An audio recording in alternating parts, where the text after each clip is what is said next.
Hello. Hello. Great. Now that we've established the connection, this communication channel, I think we can proceed. Yeah, I see many of you get this joke, so might be a refresher for you guys, but we'll do it anyway. I mean, we can't waste resources after establishing a connection, right? So my name is Dinesh Dakal, and I work as a data SRE at LinkedIn. And well, prior to this, I used to work at network companies, Cisco and Juniper. So yeah, and today we're going to talk about one of the most important protocols that currently run the internet, and I would say it runs the world. So TCP, Transmission Control Protocol. So what is the agenda today? What we're going to do is we'll briefly walk over the introduction of the protocol itself, and we'll see why it was needed, what were the design principles that were needed to be implemented by TCP to support the internet, to support the network that we currently run on. And then we'll look over the core functionalities of the protocol as well. And we'll go ahead and discuss some of the enhancements that were brought over after the original protocol was introduced. And again, this will be in no way an exhaustive list of enhancements and extensions because there are quite a few. But then we'll cover the major ones that most of the implementations of TCP need to implement that today, right? And then we'll look over a couple of tuning parameters that specifically, I'm using Linux, so we'll see how you can tune certain parameters in Linux to get better performance in certain scenarios. So this will be like no grand parameter change that you can do to increase the speed of your connection, but it's going to help you in certain cases, right? And then we'll just discuss a couple of more protocols that are up and coming. I mean, they've been here for a while, but then they're not really utilized as frequently as TCP is, right? And then we'll have some time for Q&A as well. Cool. So we have a setup here. And this setup is a very simple setup. You have a laptop, and that is connecting to a server. Now, currently there's no connection. Well, okay, there you go. We have a wire. So now this laptop wants to stream a video file, and it's going to ask the server for the video file. So what does the server do? The server says, okay, why not, sure, take this. Start sending it over the wire. Is this how it works? Well, definitely not. We all know that. So let's discuss the network stack a little bit before we go ahead with discussing TCP in itself. So what does the network stack look like? So what I'm doing here is the OSI model. And this is, again, you could have different kinds of models. Many people do not like the OSI model, so they have the TCP IP suite of model, which is essentially 4 layers instead of 7, which is what OSI has. But again, the number of layers is not as important as the concept of layering and serving the protocol, which is, well, the layer above the protocol that we are talking about, right? So the basic layer is a physical layer, which could be a wire, and in many cases now is optical fiber, right? And on top of that, you have the data link layer, and I'm sure most of us know Ethernet, and so Ethernet is the majority of the data link layer that we have today. And we have the network layer, which we all are very aware of, and the most widely used network layer is the IP layer, IP protocol, and that is, we're going to assume that in today's talk, everything is IP. And so what does the network layer do actually? Well, the network layer is kind of used to address a collection of computers, a collection of devices that are located somewhere. And it does so by using IP addresses, whether it's IPv4, which is 32 bytes, or whether it's IPv6. So the network layer takes care of just addressing the network and making sure that whatever data you send gets delivered. Does it? It doesn't actually. It just tries to send the data on a best effort basis. Now this is very important because if you just use an IP network and if you say, you know what, I'm going to send an IP packet, sure, it's going to try to send it to the destination. But It will never know whether it has reached the destination or not. And that's where the transport layer comes in. So the transport layer is responsible for converting and reliably or unreliably as well, as we see in certain protocols. But the major work of the transport layer is to convert the data stream or whatever messages that are sent by the application layer or the layers above the transport layer, and to make it compatible with the layer below it, which in this case we are assuming is the IP. So the IP network sends individual packets to the destination, tries to send individual packets to the destination. But the transport layer is responsible to convert the data stream into those particular segments and send it down to the IP layer so that it can send that data to the destination. And on top of this, we have the application, presentation, and session layer according to the OSI model. And this, again, could be different. Doesn't really matter the number of layers, but the concept of layering in itself is very important, right? So we have protocols like HTTP, Telnet, FTP, and these all count as application layer protocols, right?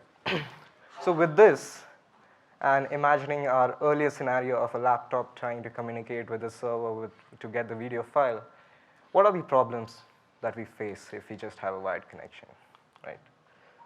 Let's say, so one of the first problems is, as an application, you send a stream of bytes.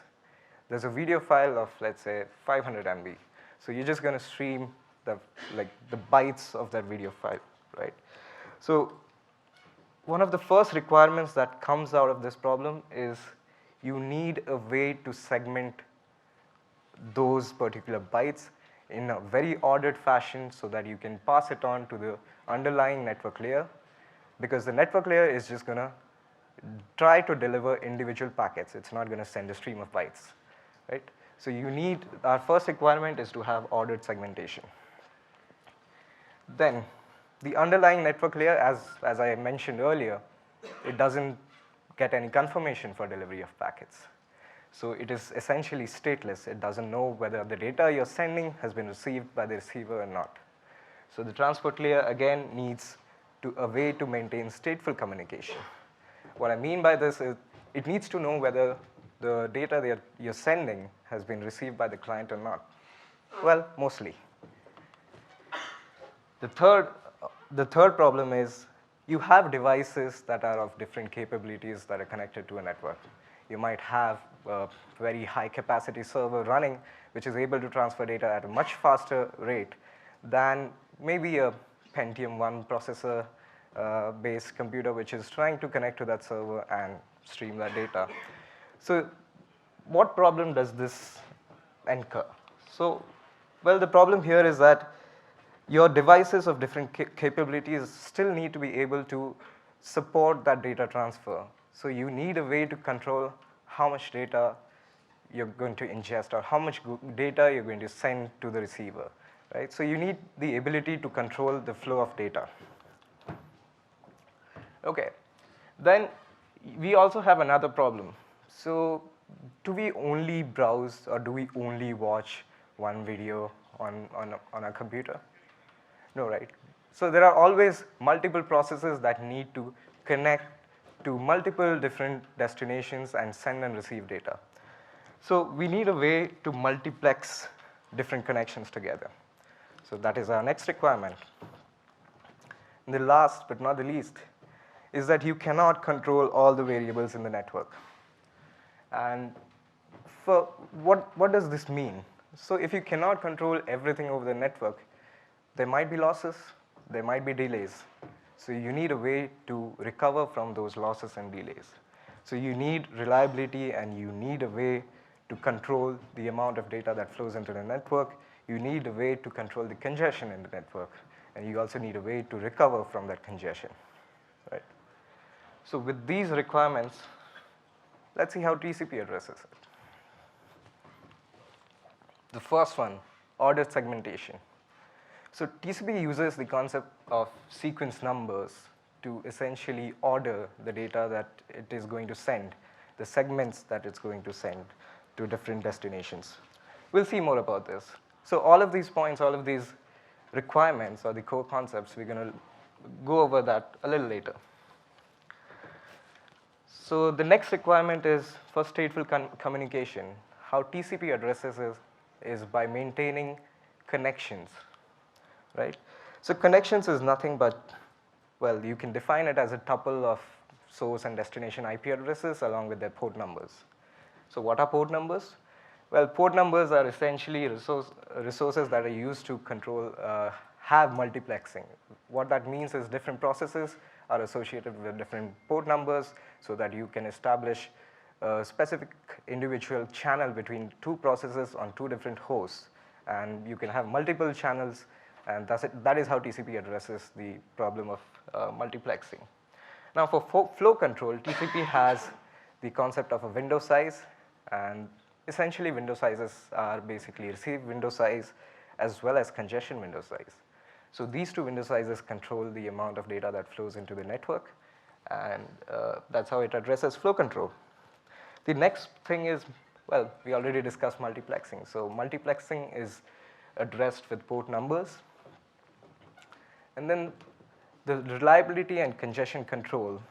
There are a lot of different avenues or a lot of different ways to achieve this. But the most important and the most basic way, which is built into the TCP protocol from the beginning, is the concept of acknowledgements and retransmissions. So every single segment that is sent by TCP needs to be acknowledged by the receiver. That's how we know that the data that we send from the sender has reached the destination. And that's how we know that it's a reliable means of communication. The application doesn't have to worry whether the data that it sends is received by the receiver or not, because the underlying transport layer protocol must take care of this, right? So this might feel like you're back in college, but yeah. So this is the TCP header, and I'm just going to skim over this quickly because I don't think all of us really need to remember the headers anymore, right? So as I said earlier, you have the source port, destination port, the sequence number, the acknowledgement number, and so this is the field that basically tells you at what offset, at what byte from the header is the data located at. Then you have some reserved bits for future use cases. Well, a lot of them have been used, and then a bunch of flags. So let's focus on three very important flags in this bunch. The first one is SYN, which is the flag. It's a synchronized bit. And then the next one is FIN, which is the fin. So what does it mean? Well, the end of connection. So SYN bit is essentially used to start a connection, to basically begin the establishment of a connection. And the fin bit is basically to terminate one. And then you have the ACK bit, which is basically the acknowledgement bit, right? And there are a couple of other bits, the urgent pointer, and the push bit. Basically, push is essentially sometimes what happens is when the application sends a bunch of data, TCP might not send all of those segments immediately, but if you set this bit, you're essentially telling TCP to send the data immediately without waiting for further segments to arrive. So why does it wait? Well, it doesn't want to send lesser data than what the underlying network could take.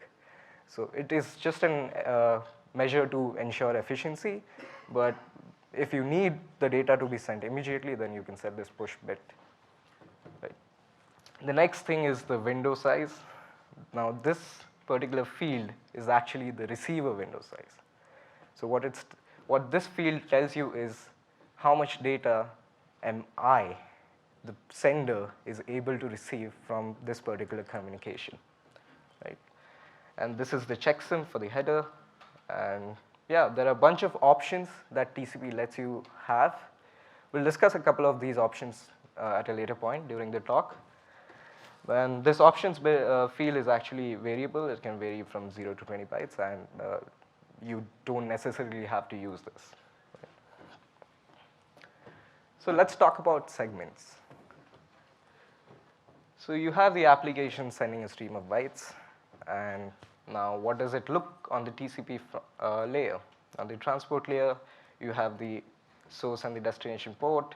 You have the sequence numbers. So in this case, the sequence number is serially increasing, but in reality, it's actually increased by the number of bytes. Now, it addresses the number of bytes, not exactly just a serially increasing number, right? And then you have the acknowledgement. So acknowledgement is often piggybacked on the data that you send. What I mean by this is if you have computer A sending data to computer B and vice versa, then B might send an acknowledgement for the last segment that it's received from A along with the data that it is sending back to A, right? So usually this is the case. And yeah, so all this stream of bytes is divided into multiple segments, which then TCP sends to the IP layer, which is encapsulated in an IP packet, and then the IP takes care of trying to send the data to the destination. Okay, so let's see how connection establishment works. So you have the client sending the first packet with a SYN bit. So SYN is for synchronize. It is in this process that they determine what the receiver window size is, and basically it's the way for the server or for the receiver to start allocating system resources for this particular connection. And once the SYN is received, the server will respond back by sending a SYN and an acknowledgement of the SYN that it received from the client, which is initiating the connection. And after this point, the client will again acknowledge the SYN that was sent by the server, right? And this entire three-way handshake establishes a connection, a TCP connection between two hosts. So after this point, the data exchange can begin. Now, what exactly happens with data exchange? Well, we have the concept of sockets. Now, what are sockets? TCP sockets. Sockets are nothing but just a collection of system resources along with the IP address and the port number that are clubbed together for a given connection to ensure that these dedicated resources are there in the system for this particular communication channel. So you have application B sending data, and then where does this data reside? Well, every TCP connection has a send buffer and a receive buffer. So these buffers are basically memory that are allocated for this particular connection to send and receive the data. Now, why are these buffers important? Well, these buffers actually determine the amount of data that you can send over a given connection. So you have a receive window, and this receive window is the same window field that we saw in the TCP header earlier. So this receive window is determined by the size of the receive buffer and then the amount of data that is already present in the buffer. So if you have a buffer size of, let's say, only 64 KB, and out of that if you've already used 20, then your current receive window will be 44 KB. So that is the receive window that is advertised in the TCP packet in the window field, right? And then what happens is, as and when you receive and process this data, the window slides. What I mean by slides is, it will, as that data is processed, the window size itself changes to accommodate the new buffer space that is now free and able to receive more data. Now, we already talked about reliability being an important part of TCP. So how TCP achieves reliability is by way of retransmissions.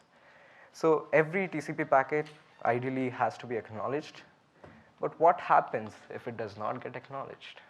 So we have sequence number 1101 being sent from the sender to the receiver, which is acknowledged, so everything's good. And then it will try to send the next segment, 1102. Oops, the IP layer drops it. So in this case, what happens? Well, for every segment that is sent, TCP starts a timer called the retransmission timer. What the retransmission timer is there for is, if the sender does not receive an acknowledgement for a given segment, and by the time this timer expires, it will simply retransmit the packet. It will simply retransmit that particular segment, and this is how it ensures that this receiver does get the data. And then you get the acknowledgement. So one of the things with this is when the sender is sending the data might actually be delivered, and it is equally possible that the acknowledgement that the receiver sends also gets lost.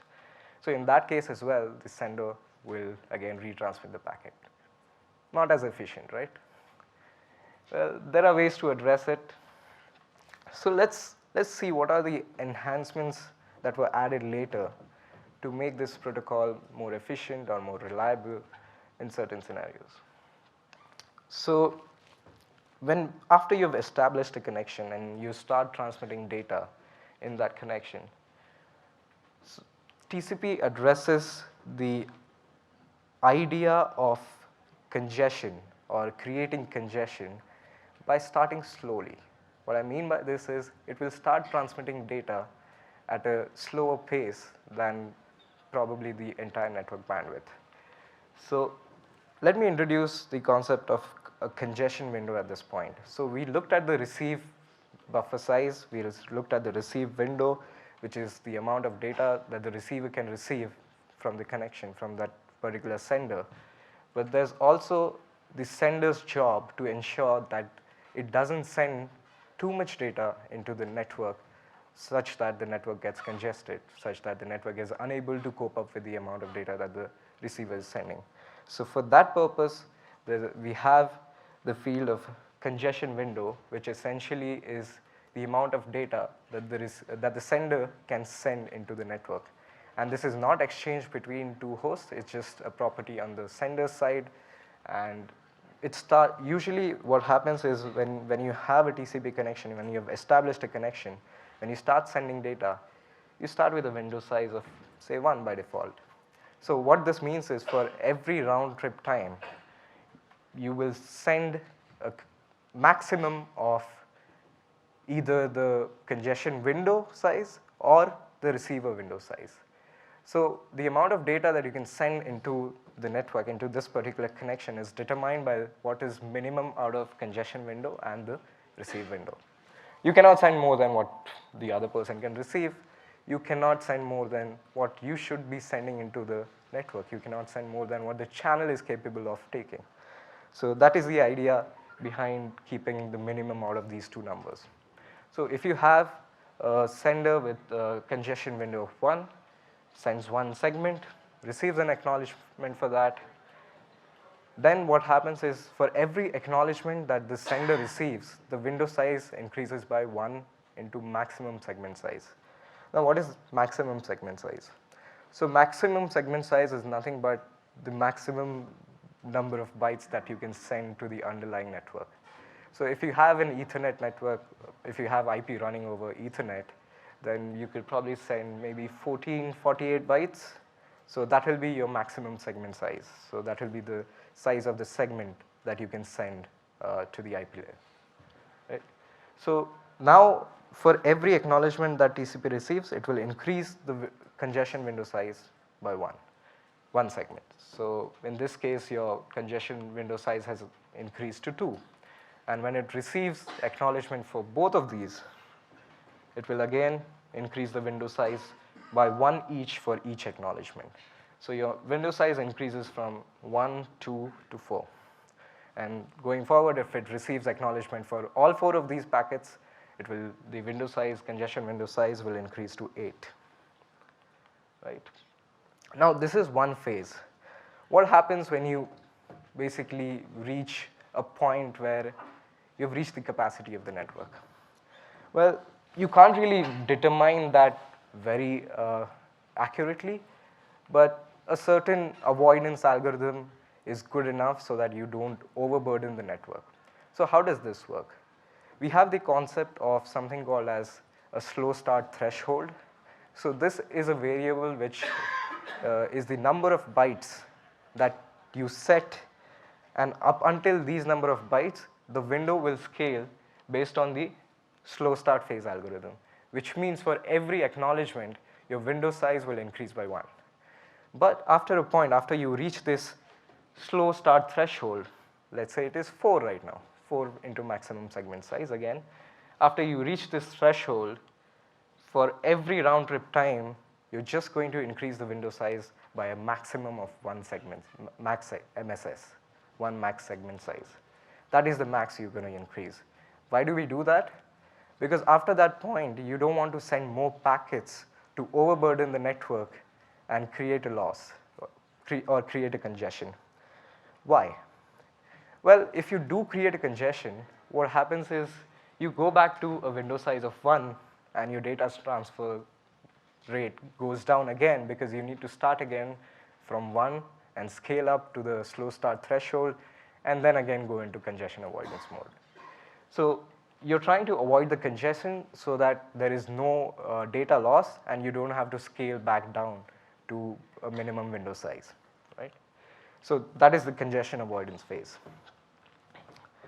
So this is just a textual representation of what we just saw. So you slow start when the congestion window is less than the threshold, and threshold is typically 65535, and then your congestion window is basically the minimum of maximum segment size versus the number of acknowledgements that you receive. So the congestion avoidance phase is, again, you increase the window size by a maximum of 1 into maximum segment size. And when you detect a congestion, there is a concept of fast recovery as well. So in that, when you detect a congestion, you essentially set the slow start threshold to a minimum of receive window size or the congestion window size divided by 2. So this particular change was done so that you don't necessarily need to go back down to congestion window size of 1 and start transmitting again from 1 segment for every round trip. Because you're gonna slow down the entire rate of transmission by quite a bit if you go down to 1 every time you detect a congestion. So if we try to graph the increment of sequence numbers against the round trip time, then you can see in the first round trip time it sends maybe 1 or 2 segments, and then it starts incrementing it exponentially. So you see the sequence numbers increasing exponentially initially, and once we reach the congestion threshold, it's going to increase more linearly than exponentially. Okay. So we talked about retransmission, right? So when does retransmission happen?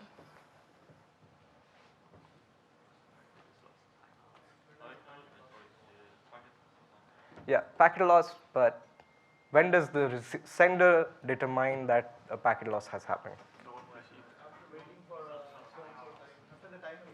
Right, so after the timer expires. But if you have a very fast network, right, the retransmission timer might actually be quite large, right? For a very fast network, you might actually get more acknowledgements back from the sender, back from the receiver, than it is actually the amount of time that you have for retransmission timer.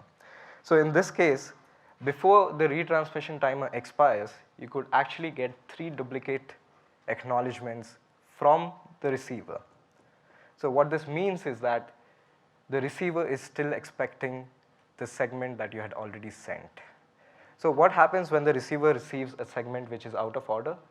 So in this case, segment 1101 was sent, received, acknowledged.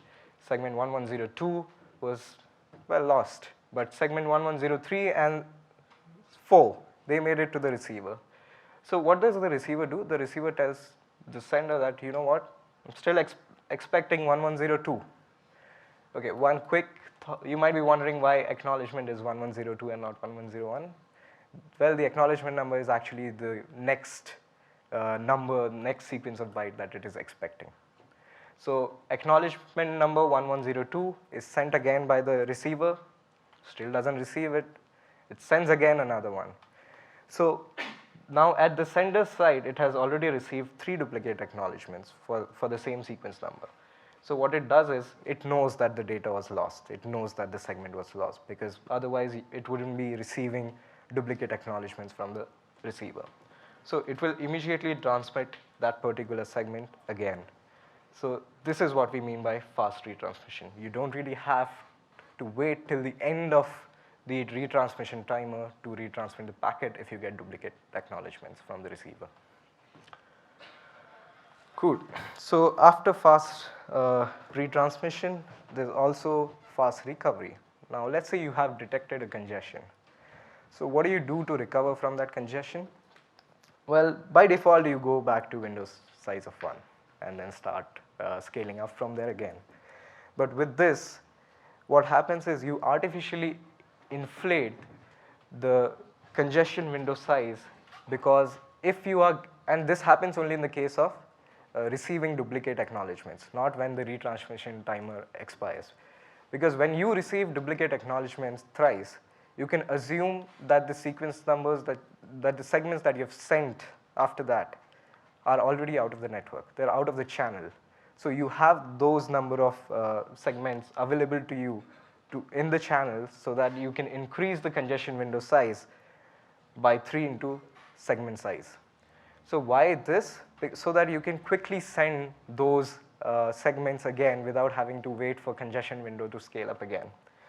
And at this point, for every additional acknowledgement that you receive, when you receive an acknowledgement, the receiver has received a segment.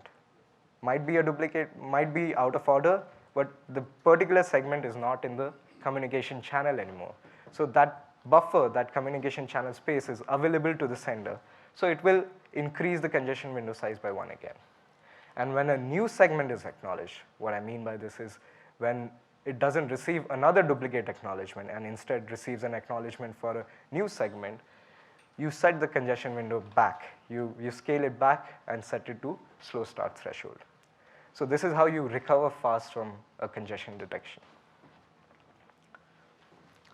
The other options or the other enhancements for recovery is selective acknowledgement. So what selective acknowledgement is earlier we saw that sequence numbers 1102, 03, 04 were sent, and one of them was lost. So instead of sending a duplicate acknowledgement again and again, TCP uses the options field in its header to send a selective acknowledgement for the specific segment which came out of order. So with this, you're telling TCP to send that specific segment again instead of retransmitting everything from the point where it detected a loss due to a duplicate acknowledgement. And the other option is the use of partial acknowledgement. Now, the aim of partial acknowledgement is to reduce the number of duplicate acknowledgements that are needed for retransmission. So again, the TCP option field is used for this, and it is specifically useful for cases where you have a continuous stream of packets and all of those are lost. So every partial acknowledgement in that particular gap triggers the retransmission of a new set of unacknowledged segments. Right? So this is again an enhancement that was done to recover faster from congestion, from a loss. Cool. So now that we have discussed the enhancements, I want to reiterate that this is again not an exhaustive list of enhancements. There are quite a few. I would encourage you to go ahead and explore that. I mean, you don't necessarily need to know all of these enhancements, but it's good to know that these exist and how they work to establish a reliable channel for communication. Now talking about tuning. So most of the operating systems today actually have TCP tuning enabled by default. What it means is that the kernel auto-tunes certain parameters of a given connection by computing the round trip time and by determining what the bandwidth of the connection is. So one of the important concepts that come into tuning is the bandwidth delay product. And what is the bandwidth delay product? It's exactly what it says. It's the product of bandwidth and the delay and the round trip time that a packet takes to go to the receiver and come back. So let's say you have, but why is this important? Well, the bandwidth delay product actually determines the amount of data that you can have in the communication channel at any given point. So let's say you have a bandwidth of 1 Mbps in your connection, and the round trip time is 70 milliseconds. So with this calculation, your bandwidth delay product becomes 0.88 megabytes. Why is this important? Well, if you have this amount of data in the channel at any given point, to efficiently have this communication medium supported, your receive buffers need to be at least this. Well, actually it needs to be at least twice of this. So that what happens is if you have all of this data coming to you at any point, your buffer should be able to accommodate this data. Otherwise, it will simply drop it, right? So your buffer sizes need to be tuned to accommodate the bandwidth delay product, and I mean, you can also not accommodate it, but you wouldn't be utilizing the bandwidth of the connection that you have, right? So in Linux, you can use these parameters to set the buffer sizes appropriately. So the first one is actually the maximum memory that you can have for any particular given connection.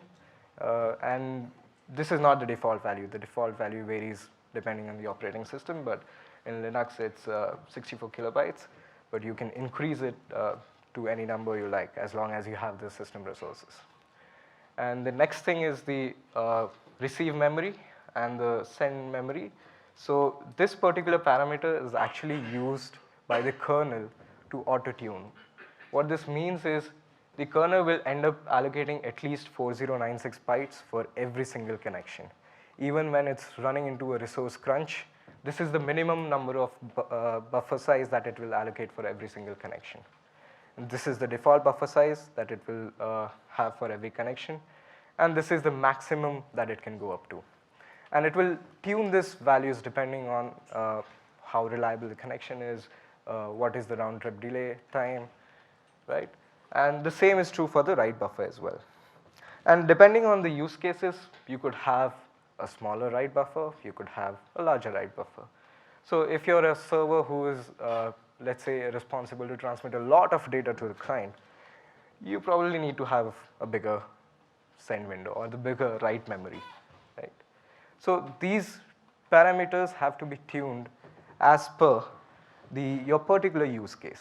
There is no one size fits all, but most of the times whatever the kernel decides as a result of auto-tuning works.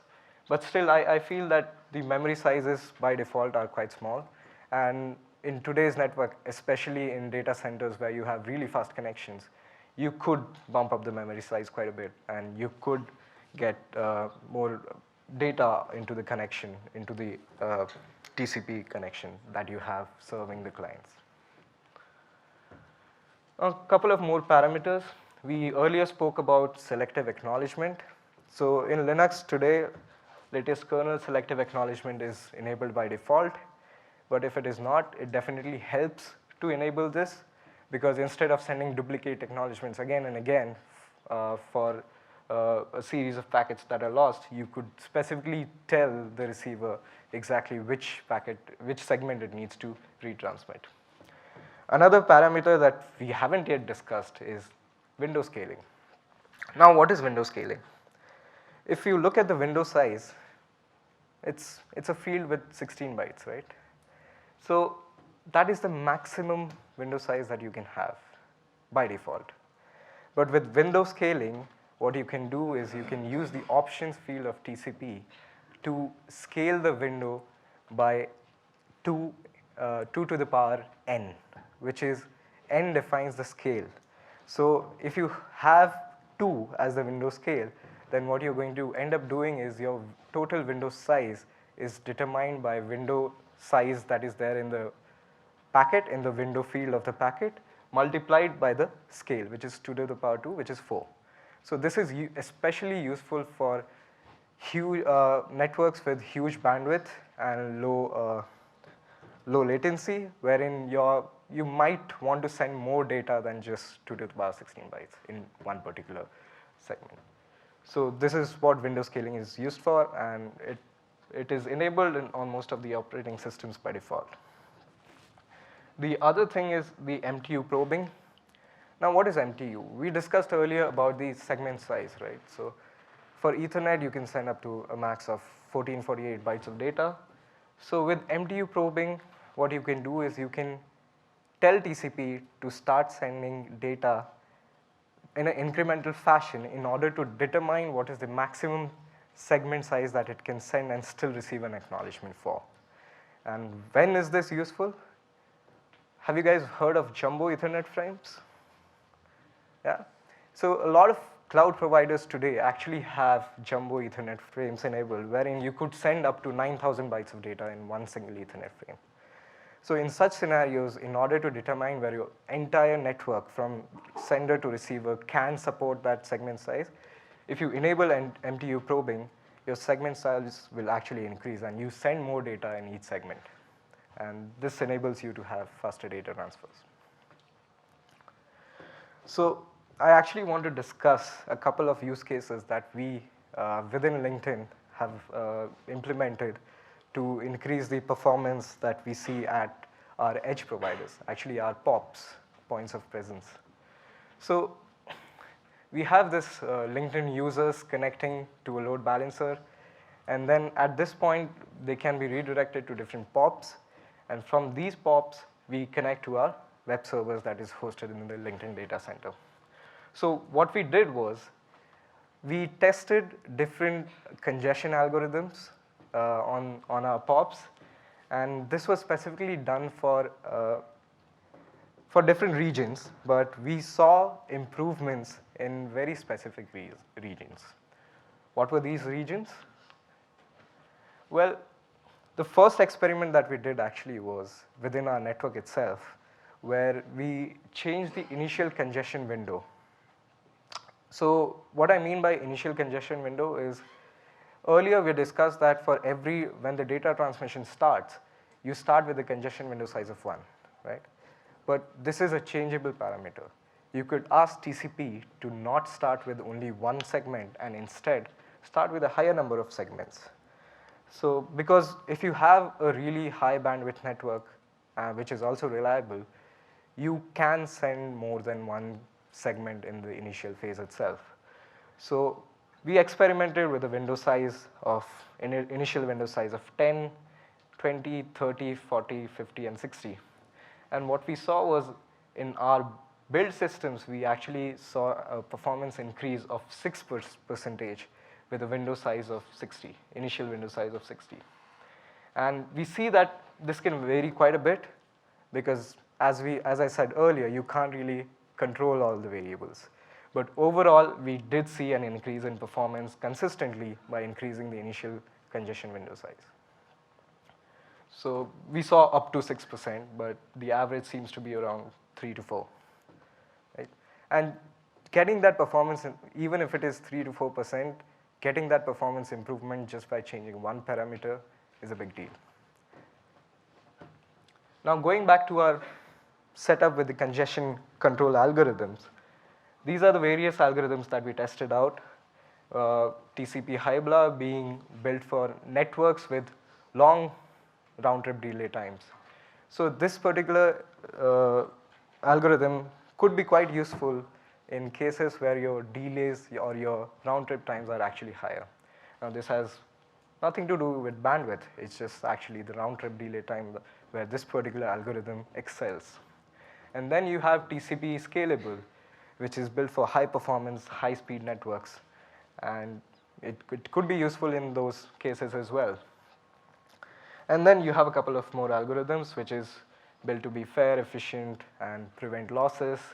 And HTCP is built for long-distance, high-speed transmissions. So we experimented with these set of algorithms, congestion control algorithms. And what the result was this. So in emerging countries where network delay times are longer, what we saw was with TCP Header, which was built for longer delay times, we saw a performance improvement. And this improvement was actually up to 4%.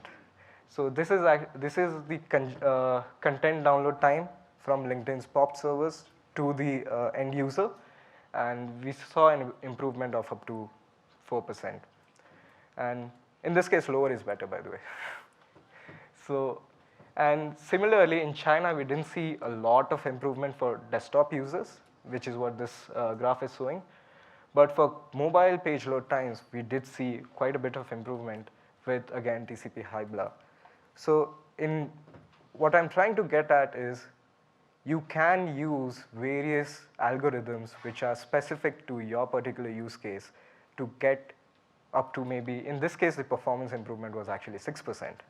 So you do see that it is a single-digit increment in performance, but it is still an improvement with doing absolutely nothing and changing a couple of parameters. Right. So with this, let's see what are the other couple of options or couple of up-and-coming protocols that we have that tend to replace TCP or cover certain use cases in a very specific direction. So the first one we'll discuss is QUIC, which I'm pretty sure a lot of folks from Google here would be very familiar with. So QUIC was intended for a very specific purpose of replacing the TCP and TLS handshake with just one handshake. So it basically provides you security features by default, which is that everything in that connection is encrypted. So by default, what you would do is you'd go through the handshake of establishing a TCP connection, then do the TLS handshake, and then you would have a secure channel to communicate between the sender and the receiver.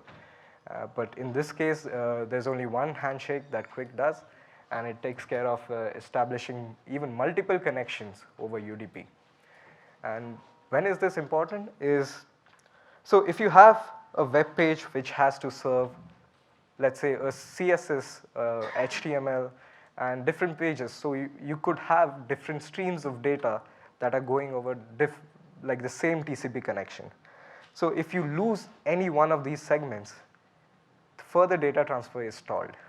And this is what we call head-of-line blocking.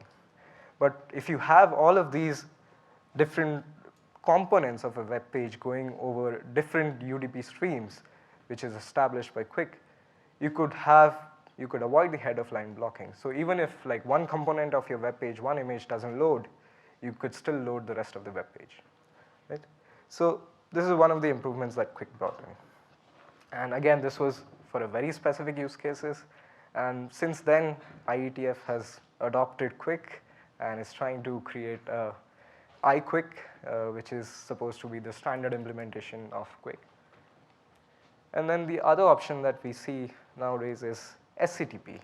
Now, this is not brand new in any way, but what it does is it provides a reliable way of transferring data, both for ordered as well as unordered messages. And in this case, it is not stream oriented. It is not relying on the application to send a stream of bytes. Instead, it is message oriented. So the application will send a message to the protocol, and the protocol takes care of delivering that message to the destination. Now, one of the benefits that you get out of SCTP is multi-homing and transparent failover. So you could have the source as well as the destination have up to 8 IP addresses and up to 8 different paths or even more, because you could have them route through multiple channels or actually multiple paths over the network, and you could send the same message over multiple paths and ensure that it gets delivered at least once to the destination. So this is again a very reliable means of transport of data, and it can be used for both ordered and unordered data streams. So with this, we are towards the end of our talk, and yeah. So I would encourage you all to go ahead and explore what tuning parameters are set on your systems, and I would encourage you all to experiment with different algorithms with respect to congestion control and also different buffer sizes, and see if you get any performance increments in your own particular use case. Now, a lot of these changes can be quite devastating because it doesn't always work, and that is why I say experiment. Don't do it on prod. So at this point, if you guys have any questions, I'm happy to take them.